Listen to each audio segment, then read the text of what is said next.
तो दोस्तों आज लेकर आया हूं आपके लिए 20 इंपोर्टेंट क्वेश्चन का सेट नंबर 19 यानी कि 19वां सेट। जी हाँ दोस्तों, ये भी सेट क्या है कि काफी इंपोर्टेंट है। इस चैप्टर से डाला गया है इसमें 20 इंपोर्टेंट क्वेश्चन।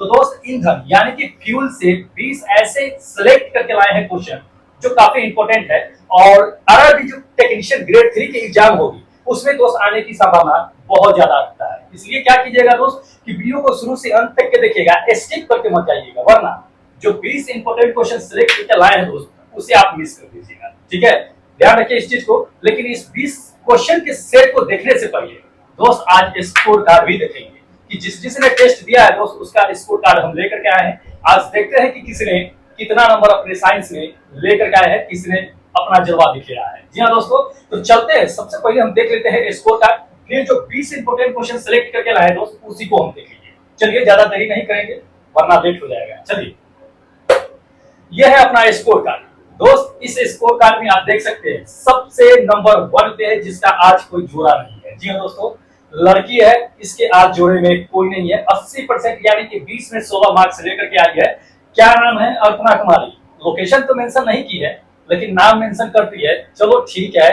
लेकिन अर्पणा कुमारी आप ध्यान रखिए कि अगर नेक्स्ट टाइम से आप अगर टेस्ट देते हैं प्लीज लोकेशन मेंशन किया कीजिए। सभी लोग लोकेशन मेंशन किए हुए हैं, आप ही इतने अच्छे नंबर मार्क्स लेकर के अगर लोकेशन मेंशन नहीं कीजिएगा तो अच्छा नहीं लगेगा। इसलिए प्लीज नेक्स्ट टाइम से लोकेशन मेंशन कीजिए।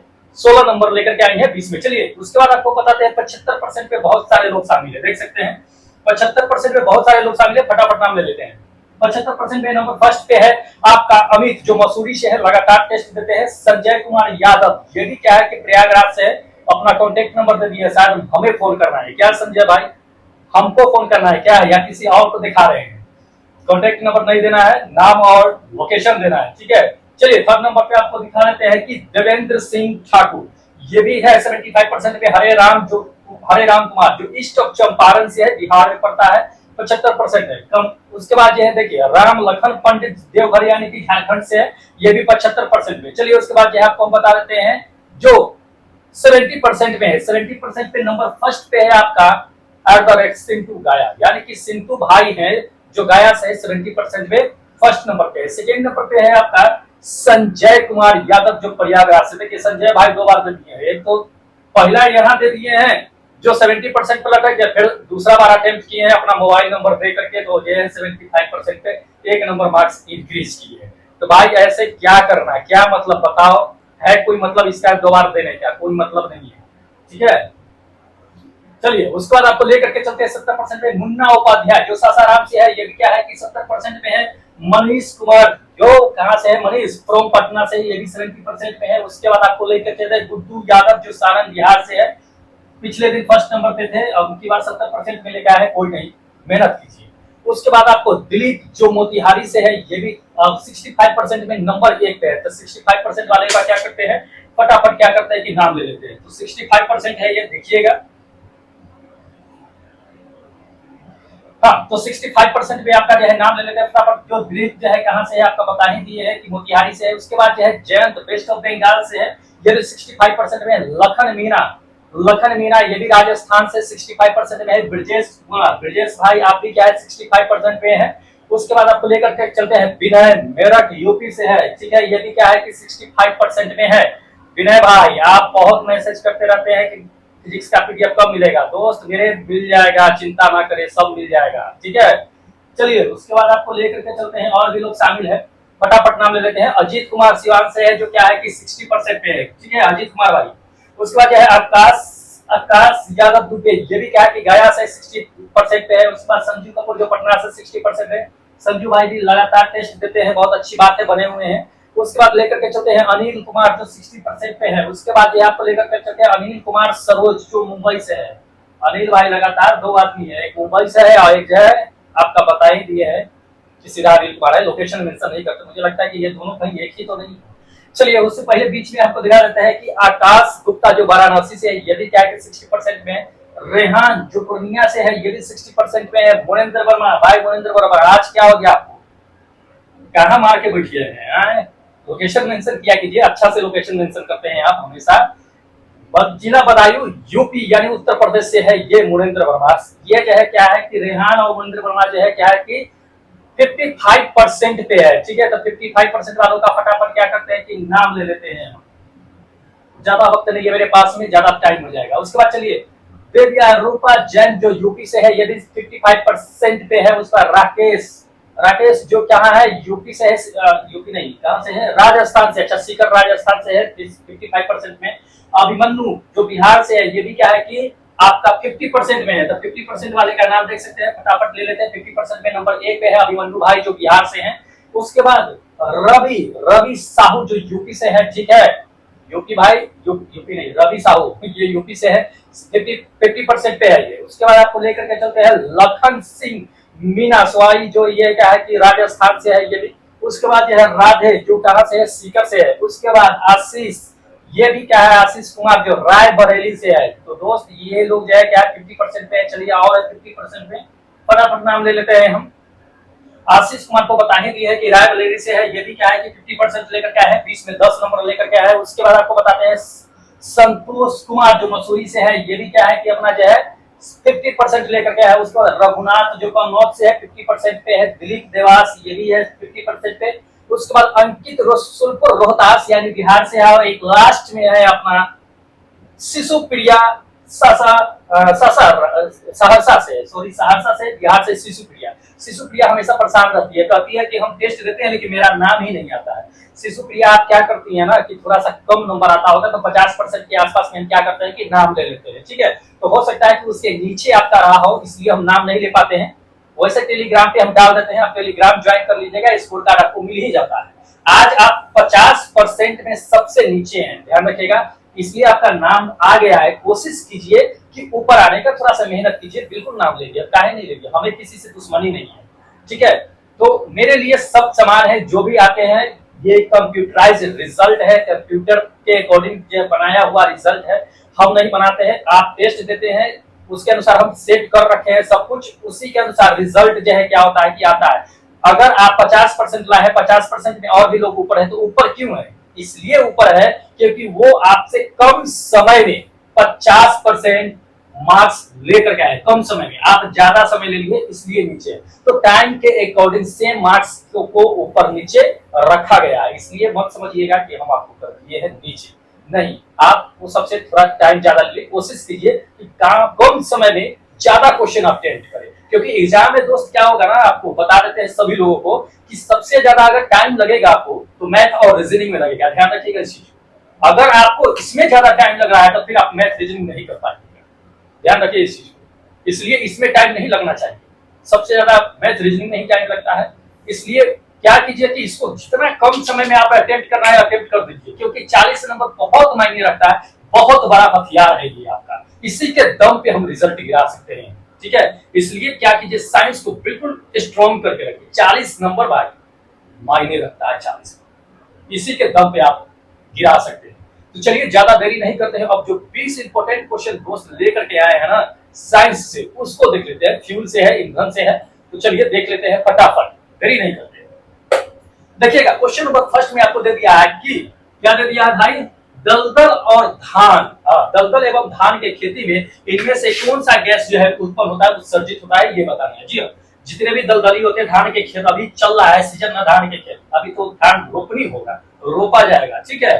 तो अभी जैसे अक्टूबर के महीने में कहिए या नवंबर के महीने में जब धान लग जाती है, खेतों में पानी जमा हो जाते हैं, दलदली जमीनें रहती है, उस समय अभी भी दलदली जमीन है, बारिश हो रही है, दलदली जमीन होगी तो क्या होती है मैं बताता हूँ। जहां पानी जमा हो जाते हैं वहां पे मिट्टी जो होते हैं या घास पतवार जो होते हैं वो सड़ने लगते हैं। सड़ने के बाद क्या होता है कि वहां से बहुत गंद के स्मेल करता है, तो वो उसमें कौन सी गैस होती है, यही क्वेश्चन इसमें पूछा गया है। ध्यान रखिएगा, क्वेश्चन नंबर फर्स्ट देख लीजिए कि क्या है। पहला क्या है कि हीलियम गैस उत्पन्न होती है, या दूसरा मीथेन होता है, या तीसरा आपको दे दिया है कि ऑक्सीजन होता है, या चौथा नाइट्रोजन होता है। दोस्त होता क्या है, वहां पे जहां पर दलदली जमीन होते हैं वहां से सड़े गले चीजों से स्मेल आते हैं। सिर्फ दलदली की हम बातें नहीं करते, जहां पे कचरे बचरे भी होते हैं, सड़ गल जाते हैं, वहां से भी गंद स्मेल आते हैं। वो कौन सी गैस होती है, ध्यान रखिएगा, वो मीथेन गैस होती है। ये सेकंड नंबर मेरा ऑप्शन करेक्ट होगा, मीथेन गैस। वहां दलदली भी जमीन होगी जहां मिट्टी भी सड़ जाएंगे या कचरे उचरे भी सड़ जाएंगे, उसको हम क्या कहते हैं, वहां से जो गैस निकलती है, स्मेल निकलती है, जो बहुत अजीब तरीके से होते हैं, तो उसको हम क्या कहते हैं कि वो मीथेन गैस करते हैं। तो इसको ध्यान में रखिएगा, इंपॉर्टेंट है, ये पूछा भी जा सकता है आपसे, ठीक है। तो चलिए अब चलते हैं, हम सेकेंड नंबर क्वेश्चन दिखाते हैं जो इंपॉर्टेंट है। हाँ, सेकेंड नंबर क्वेश्चन में देखिएगा, दे दिया है कि निम्नलिखित में से किस ईंधन का इस्तेमाल ताप विद्युत संयंत्र में नहीं किया जाता है। हाँ, इनमें से किसको ताप विद्युत संयंत्र में उपयोग नहीं किया जाता है, ये पूछा गया है, क्वेश्चन इंपॉर्टेंट है, जेई के एग्जाम में पूछ दिया है। पहला ऑप्शन देख लीजिए, क्या दिया हुआ है कि प्राकृतिक गैस का इस्तेमाल ताप ईंधन में नहीं करते हैं, या दूसरा ईंधन तेल का नहीं करते हैं, या तीसरा आपको दे दिया कि यूरेनियम का नहीं करते हैं, या चौथा दे दिया है कि कोयला का नहीं करते हैं। किसका ताप विद्युत संयंत्र में नहीं करते हैं। ताप विद्युत संयंत्र करने का क्या मतलब होता है, थर्मल पावर ये सब करिए उसमें। तो ताप विद्युत संयंत्र में जो है दोस्त किसका इस्तेमाल नहीं करते हैं, देखिए प्राकृतिक गैस का भी करते ही है, तेल ईंधन जो होता है उसका भी करते हैं, कोयला का करते हैं, जो है यूरेनियम का नहीं करते हैं। ध्यान रखिए, यूरेनियम का कहाँ इस्तेमाल करते हैं, तो बड़े बड़े परमाणु रिएक्टर जो होते हैं दोस्त उसमें इस्तेमाल करते हैं। ध्यान रखिएगा, ताप विद्युत संयंत्र में नहीं करते हैं, बड़े बड़े परमाणु रिएक्टर जो होते हैं उसमें हम लोग जो है यूरेनियम का यूज करते हैं। क्यों यूज करते हैं, तो इलेक्ट्रिसिटी पावर जो उत्पन्न करने के लिए यूज करते हैं, या बड़े बड़े परमाणु बम ये सब जो है होते हैं, उस सभी को क्या करते हैं, बनाने के लिए इस्तेमाल करते हैं। तो इसको ध्यान में रखिए, पूछे जाने का तरीका है, उलट फेर करके पूछा जा सकता है। चलिए अगला क्वेश्चन देखिए, अगला क्वेश्चन इसमें दे दिया कि पेट्रोल के साथ, ठीक है, पेट्रोल के साथ साथ कारों के ईंधन के रूप में निम्नलिखित में से किसका उपयोग किया जाता है। जी हाँ, पेट्रोल के साथ साथ आपको कार के ईंधन का में भी जो है इस्तेमाल किया जाता है, तो वो कौन करते हैं। तो जैसे हम लोग जानते हैं कि पेट्रोल डीजल तो हम लोग करते ही इस्तेमाल, लेकिन उसके साथ ही उसमें जो है मिलाया जाता है, तो उसका क्या मिलाया जाता है ये पूछा गया है इसमें। पहला देख लीजिए, दे दिया है कि मीथेन मिला देते हैं, या दूसरा ईथेन मिला देते हैं, या तीसरा आपको दे दिया है कि एथेनॉल मिला देते हैं, या चौथा आपको दे दिया है कि ब्यूटेन मिला देते हैं। क्या मिला देते हैं, कार के ईंधन के साथ साथ जो है पेट्रोल, जो ईंधन पेट्रोल के, ध्यान रखिएगा, पेट्रोल ईंधन के साथ साथ जो हम लोग मिला देते हैं वो क्या मिलाते हैं, ध्यान रखिएगा, ये थर्ड नंबर मेरा ऑप्शन करेक्ट होगा, एथेनॉल। एथेनॉल को कार के पेट्रोल के साथ साथ क्या होता है कि एथेनॉल मिला दिया जाता है। इसको ध्यान रखिएगा, इंपॉर्टेंट पूछा गया है। चलिए अगला क्वेश्चन लेके चलते हैं। अगला क्वेश्चन दोस्त इसमें दे दिया कि बायोगैस का मुख्य डैश डैश जो है हिस्सा है, ठीक है। तो बायोगैस का मुख्य हिस्सा कौन सा है ये बताना है। तो आपको हम पहले ही बता दिए, बायोगैस जब भी उत्पन्न होता है ना, सड़े गले चीजों से जो भी गैस उत्पन्न होता है उसको बायोगैस कहते हैं, ठीक है। या मरे हुए जीव जंतुओं से भी जो गैस उत्पन्न होती है उसको बायोगैस में जाना था, जीव बायो गैस में जाते हैं हम लोग। तो ध्यान रखिए, वो गैस जो होता है वो मीथेन गैस होता है। क्या होता है, मीथेन गैस। तो ये थर्ड नंबर मेरा ऑप्शन क्या होगा कि बिल्कुल करेक्ट होगा, ठीक है। एनटीपीसी जेईई के एग्जाम में पूछ दिया था दोस्त, इसको क्या कीजिए कि हमेशा ध्यान में रखिएगा, इंपॉर्टेंट है, छोड़ना नहीं है। अब देखिए कि कभी कभी आपको जो है पूछा ये भी जाता है कि बायोगैस जो होता है वो एक उत्कृष्ट ईंधन होता है, ठीक है। तो इसके मुख्य घटक होता है कौन सा होता है, इसमें मीथेन की प्रतिशत मात्रा कितना होता है। तो ध्यान रखिएगा, इसमें मीथेन की जो प्रतिशत मात्रा होता है बायोगैस में, आपको बता देते हैं 75% मीथेन गैस ही, ठीक है। तो ये भी जो है 75% है, ये पूछा गया था क्वेश्चन, एनटीपीसी के एग्जाम में पूछ दिया गया था कि बायोगैस में मीथेन का प्रतिशत मात्रा कितना होता है। सबसे ज्यादा मीथेन ये होता है, 75% होता है, ये पूछ दिया गया। तो इसको ध्यान में रखिएगा, पूछा जा सकता है आप लोगों से, ठीक है। चलिए अगले क्वेश्चन पे लेके चलते हैं आपको दोस्त। अगला क्वेश्चन इसमें दे दिया कि रसोई गैस के रिसाव, रसोई गैस जो अपना होता है, तो सिलेंडर होता है ना, उसमें से क्या होता है, कभी कभी गैस रिसने लगता है, तो उसका स्मेल हमें पता चलता है। तो उस स्मेल में जो स्मेल पता चलता है, तो उसमें क्या गैस सिलेंडर में मिलाया जाता है जिसके निकलने से हमें स्मेल पता चलता है। ध्यान रखिए, पूछा गया है, इंपॉर्टेंट है। इससे पिछले क्लास में अगर देखा जाए तो हम ये चीज बता भी दिए थे, लेकिन चलिए एक बार हम और बता देते हैं। ऑप्शन देख लीजिए कि क्या मिलाया जाता है। ध्यान रखिए, हम आपको बता ही देते हैं डायरेक्ट कि क्या मिलाया जाता है। तो जो सिलेंडर होता है ना, उसमें स्मेल के लिए मार्केप्टन मिलाया जाता है, लेकिन मार्केप्टन में अब कौन मार्केप्टन मिलाया जाता है, ऊपर दो ऑप्शन छोड़ दीजिए तो नीचे दो ऑप्शन में मार्केप्टन दिया हुआ है, एक इथाइल मार्केप्टन है, एक मिथाइल मार्केप्टन है। तो कौन सा मार्केप्टन मिलाया जाता है, गैस सिलेंडर, ठीक है। एनटीपीसी के एग्जाम में पूछ लिया, बहुत लोग सीधा याद रखते हैं कि मार्केप्टन मिलाया जाता है, मार्केप्टन मिलाया जाता है। दोस्त ध्यान रखिएगा, इथाइल, मिथाइल, ब्रोमाइल, पेंटाइल, कौन सा मार्केप्टन, वो तो मार्केप्टन का नाम होगा ही। ध्यान रखिएगा, मार्केप्टन जो होगा ये थर्ड नंबर मेरा, इथाइल मार्केप्टन मिला दिया जाता है।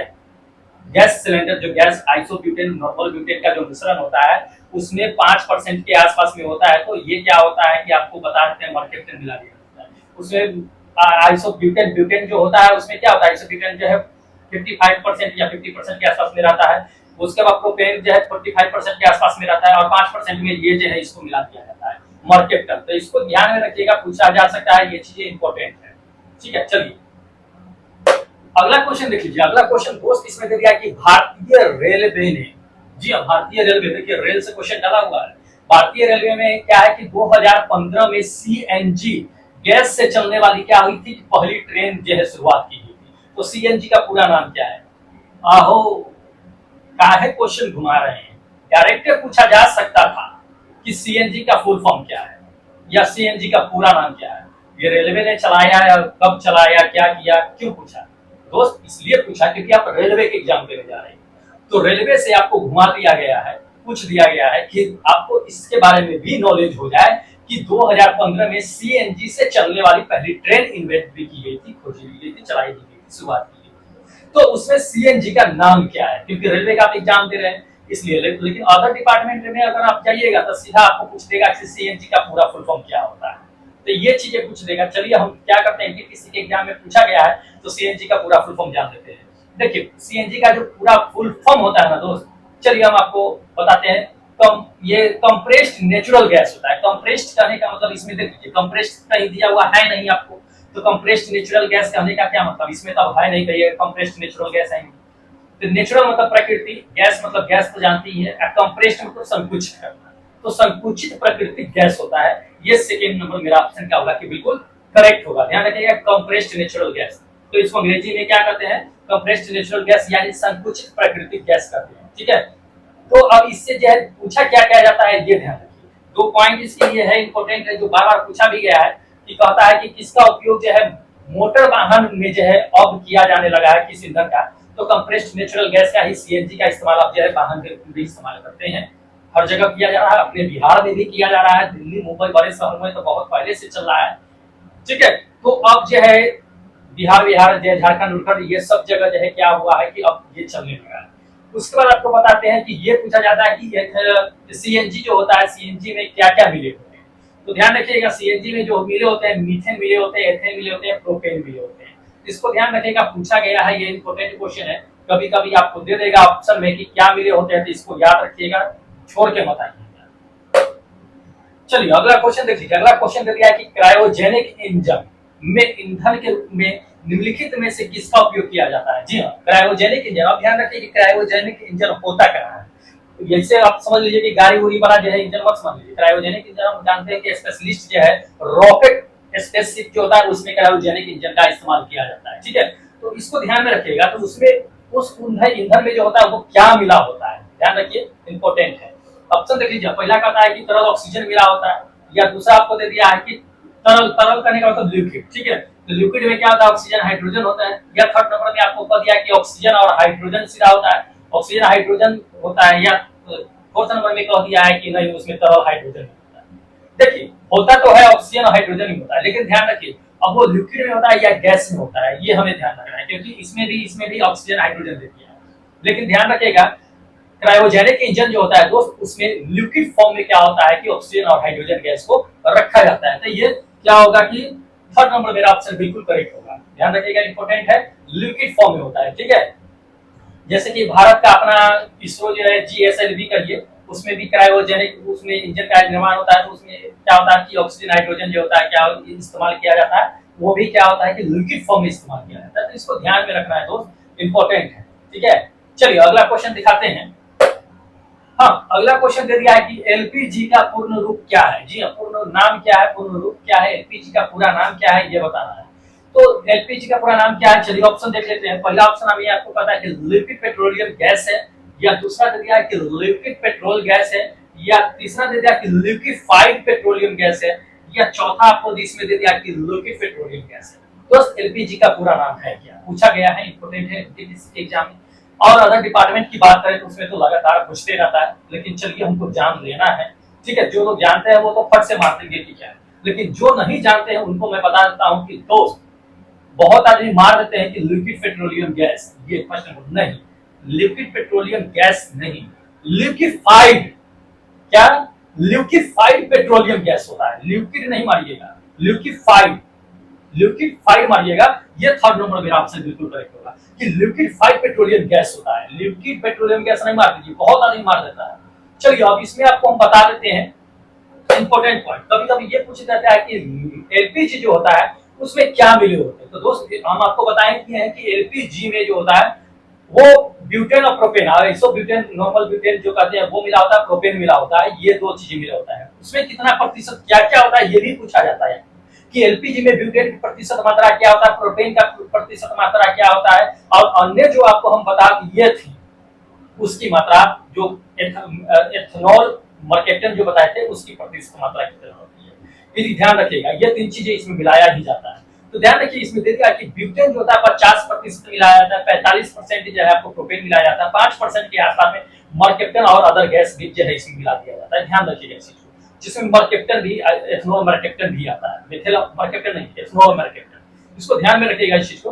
तो ये चीजें है, ये पूछा भी जाता है। उसमें अब पूछा जाता है, ये भी सवाल पूछ दिया जाता है, नीचे देखिएगा लिखा हुआ है कि इसमें आपको पूछ देता है कि एलपीजी में जो आपका एलपीजी में जो गैस भरा जाता है ब्यूटेन ब्यूटेन प्रोपेन, वो किस फॉर्म में होता है, किस रूप में होता है, लिक्विड में होता है, ठोस में होता है, गैस में होता है, किस रूप में उसे भरा जाता है। तो ध्यान रखिए गैस तो भरा जाता है लेकिन वो गैस फॉर्म में नहीं भरा जाता है। ध्यान रखिए वो लिक्विड फॉर्म में गैस में रहता है। गैस को जब हिलाइएगा ना तो उसमें ऐसा लगेगा कि पानी भरा हुआ है, तो लिक्विड फॉर्म में होता है। बाहर निकलते ही वह क्या होता है कि गैस में परिवर्तित हो जाता है।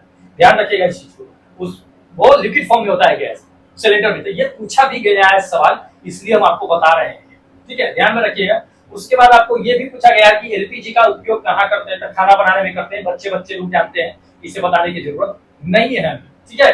तो ये चीजें पूछा गया है, इस पॉइंट को रखिएगा, इंपॉर्टेंट है, ठीक है। चलिए अगला क्वेश्चन आपको हम दिखाते हैं।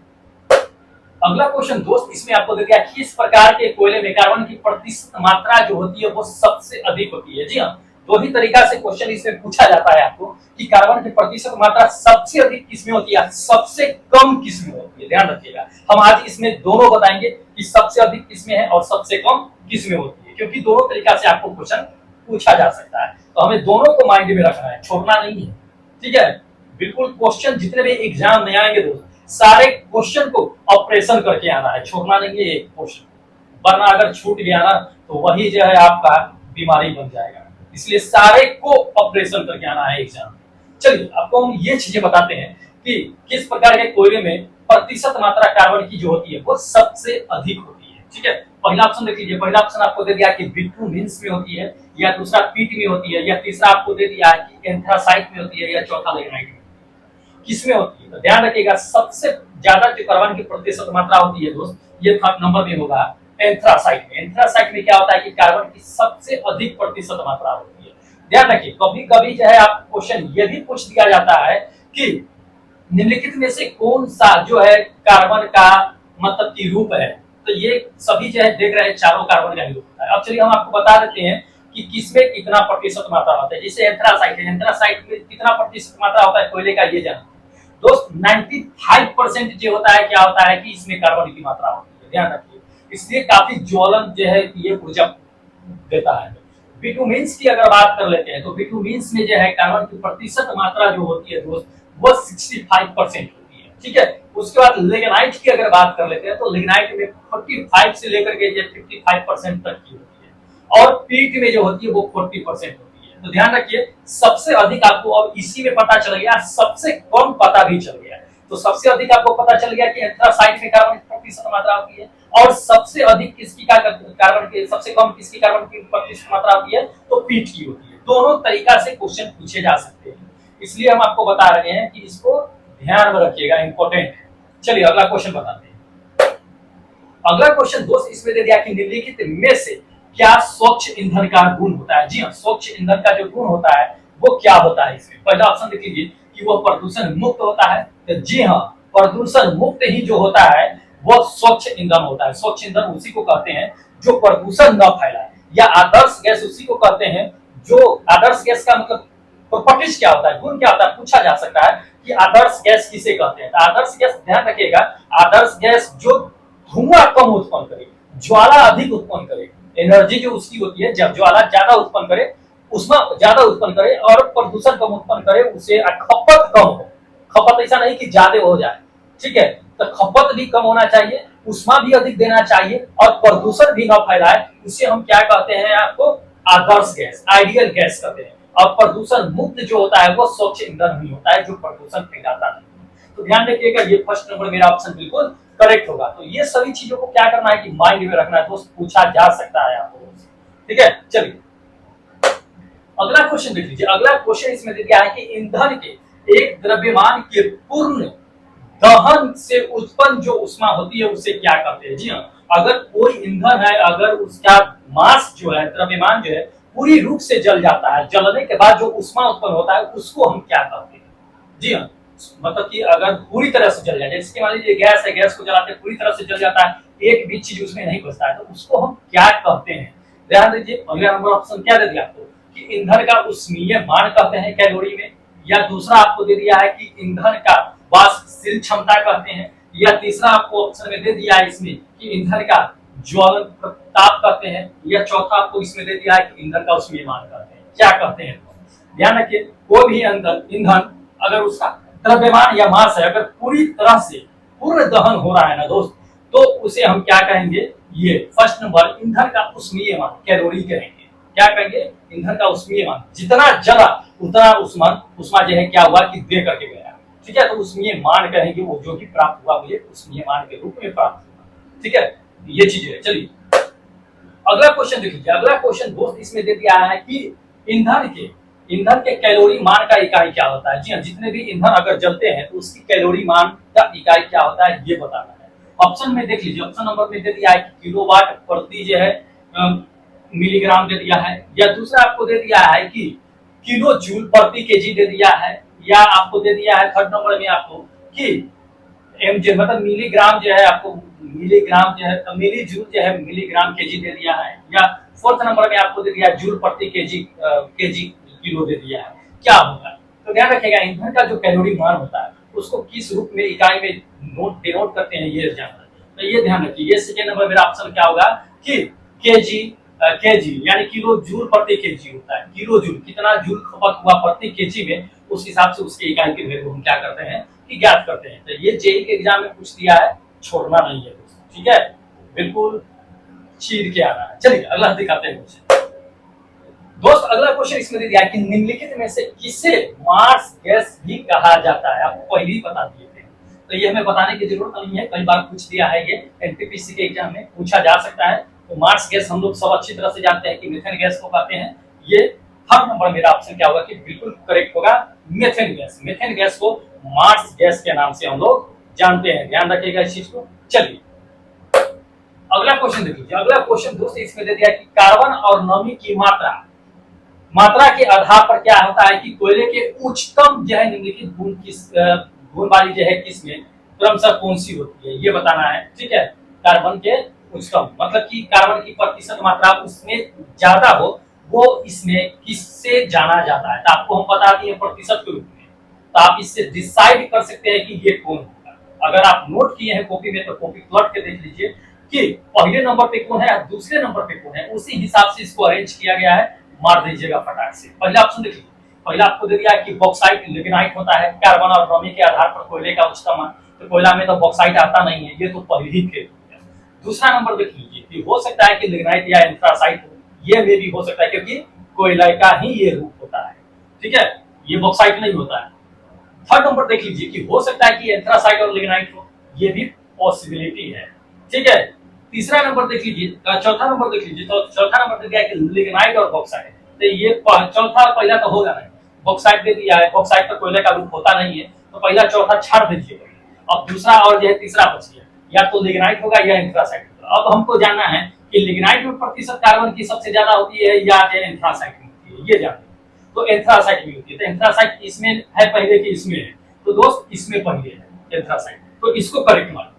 ये थर्ड नंबर मेरा ऑप्शन क्या होगा कि बिल्कुल करेक्ट होगा। ठीक है, तो ध्यान रखिए एनटीपीसी के एग्जाम में पूछा गया है, पूरा अगर लॉजिक लगाइएगा ना तो सारा क्वेश्चन का ऑपरेशन करके आप आ जाइएगा। ध्यान रखिए, बस हड़बड़ाना नहीं है, ध्यान रखिएगा इस चीज को। बहुत धैर्य से सीबीटी एग्जाम पास करना है। ध्यान रखिए, अगर एक एग्जाम अगर आप पास कर लेते हैं ना दोस्त, अच्छे तरीके से 40 में 40 अगर ठोक के आ जाते हैं, नौकरी ऐसे होगा आपके हाथ में। ध्यान रखिएगा, एक बार कष्ट कर लीजिए, पूरी जिंदगी आराम कीजिएगा, आपके आने वाला जनरेशन पूरा सुधर जाएगा। ध्यान रखिए इस चीज को, इसी के लिए तो हम लोग मेहनत कर रहे हैं। ठीक है, इसलिए मेहनत कीजिए, एकदम अभी समय है दोस्त मेहनत करने का, तो अभी मेहनत कीजिए। चलिए अगला क्वेश्चन देख लीजिए। अगला क्वेश्चन इसमें दे दिया है कि निम्नलिखित में से कौन सा बायोगैस का एक ऊर्जा स्रोत नहीं है, बायोगैस का ऊर्जा स्रोत नहीं है, ये कौन है इसमें से। तो ध्यान रखिए, पहला ऑप्शन दे दिया है कि लकड़ी। लकड़ी बायोगैस का, बायोमास का है या नहीं। तो लकड़ी सौर उड़ जाएगा, उससे गैस निकलेगा, तो बायोमास का एक रूप होगा ही। ये सही है, गलत चुनना है। दूसरा नंबर में दे दिया है एथेनॉल। एथेनॉल भी उसी से प्राप्त होता है, सड़े गले चीजों से ही। तीसरा दे दिया बायोगैस, गोबर दे दिया है, तो गोबर से बायोगैस तो निकलता ही है, बायोमास ये भी है। कौन नहीं है, परमाणु ऊर्जा नहीं है। ये फोर्थ नंबर मेरा ऑप्शन बिल्कुल करेक्ट होगा कि परमाणु ऊर्जा नहीं है। पूछा गया है ग्रुप डी के एग्जाम में, इंपॉर्टेंट है, रखना है हमको।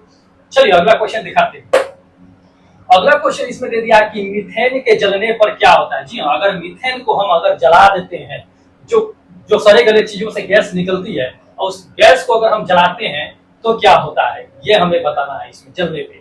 ध्यान रखिए, पहला ऑप्शन आपको क्या दे दिया है, कहता है कि कार्बन मोनोऑक्साइड गैस निकलती है, क्या ये हो सकता है।